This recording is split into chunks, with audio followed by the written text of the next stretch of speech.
Dan saya menolak, tidak mau untuk dikemo.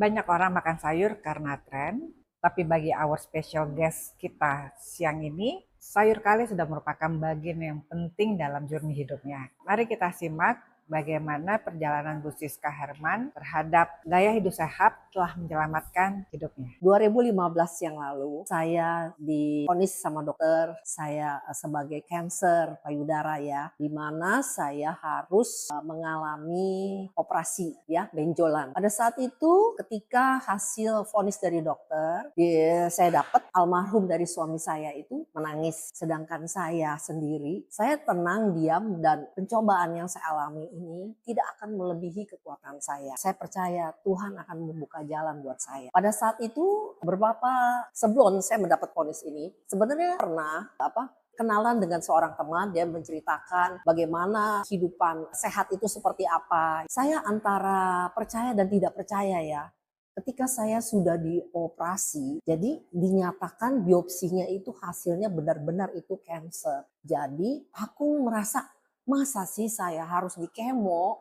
Karena saya tahu badan saya ini nggak bisa gitu loh dengan obat-obatan yang keras ya. Kalau saya makan antibiotik aja, itu saya bisa dingin-dingin gitu loh. Apalagi ini obat yang keras seperti itu gitu. Saya nggak bisa ngebayangin seperti gitu ya. Nah, ketika udah sampai itu, akhirnya aku merasa aku nggak mau ya. Aku nggak mau kemo ya. Ini yang menjadi dasar saya sampai sekarang, mengapa saya tuh bisa bertahan. Ini yang utama gitu. Kenapa sih vegan? Usus manusia itu lebarnya itu 5 kali lapangan sepak bola. Jadi berarti kalau kita makan daging-daging terus, betapa itu ya jalannya itu lama ya. Dicernanya tuh lama kalau kita makan daging. Jadi itu yang mendasari saya bahwa iya ya sebenarnya tuh kita tuh nggak diciptakan nggak cocok gitu loh dengan makanan seperti gitu. Akhirnya saya kembali ke alam yaitu dengan plant based ya. Jadi saya mengikuti cara yang itu dan saya melihat ya di sini saya belajar bahwa kale itu adalah merupakan superfood.